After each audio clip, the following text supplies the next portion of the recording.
Hey guys, it's Minius.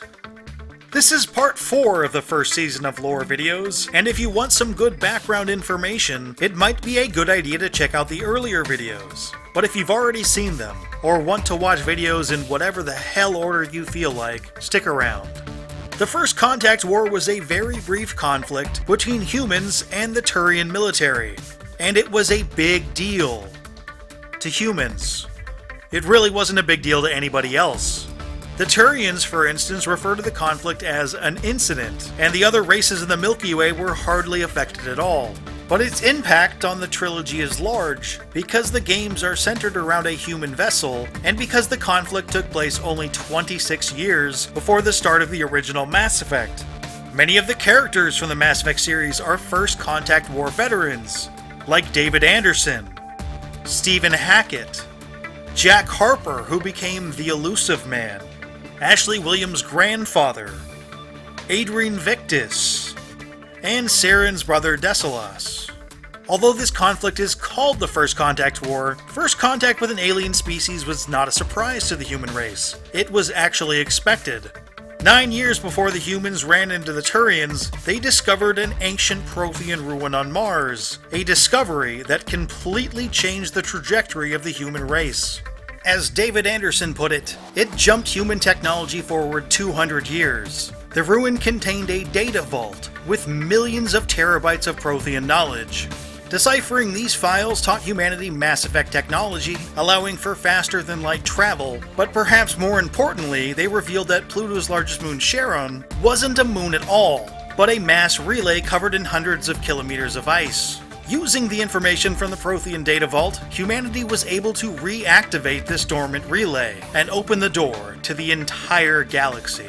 Things moved quickly from there. Just 1 year after the discovery of the Prothean ruins, the 18 largest nation-states of Earth ratified an all-encompassing global coalition called the Human Systems Alliance to manage both resources for colonizing new worlds and for creating a unified military to protect against a now very plausible alien threat. The first human colonies, like Eden Prime, were so successful that humanity tried to expand as fast as possible. They began to activate dormant mass relays to gain access to new parts of the galaxy, and that was a problem. About 2,000 years before this, Solarian explorers had reactivated a dormant mass relay, only to find an extremely hostile and powerful race on the other side, the Rachni.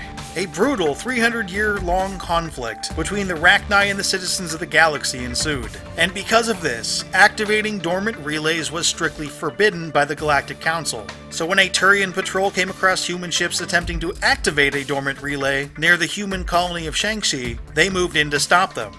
The problem was that the Turians used lethal force. Only one of the 5 human vessels at the relay escaped. The next day, Shang-Chi sent out ships to engage those attackers, and completely wiped out the Turian patrol.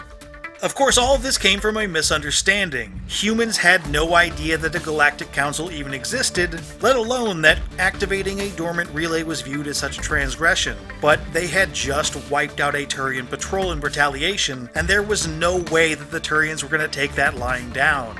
The Turians quickly sent in reinforcements and laid siege to Shang-Chi. The colony's defenses were overwhelmed. Just before the colony fell, someone sent a message drone back to the Alliance. Human officials were shocked by the events, and there was a great deal of confusion as to what to do. There was even some confusion as to who the enemy even was. Were these Protheans? How many of them were there? Was it worth escalating the conflict and potentially risking the entire species? While the governments of Earth debated, the Systems Alliance acted decisively. Under Admiral Castania Drescher, the Alliance Second Fleet launched a counter-offensive. Up to this point, the Turians didn't think much of humans, and they thought they had dealt with the majority of their forces. So they were completely unprepared for this counterattack, and were chased off the planet. In response, the Turians began preparing for full-scale war. Fortunately, this mobilization did not go unnoticed by the Galactic Council. The Council quickly intervened and forced a truce, and the conflict was over as quickly as it began. Although the First Contact War holds an important part in the human history of Mass Effect, it was relatively bloodless. Only 623 human lives were lost, the majority of which died as the Turians took Shang-Chi. Turian losses were slightly higher, as the Alliance forces sent to liberate the colony were both ruthless and thorough. There were two major ramifications to this conflict. Firstly, the citizens of Earth, who up until this point had viewed the Systems Alliance as a non-factor, were wildly impressed with how the situation at Shang-Chi was handled. This popularity allowed the Alliance to form its own parliament, and subsequently become the face of humanity to the galactic community.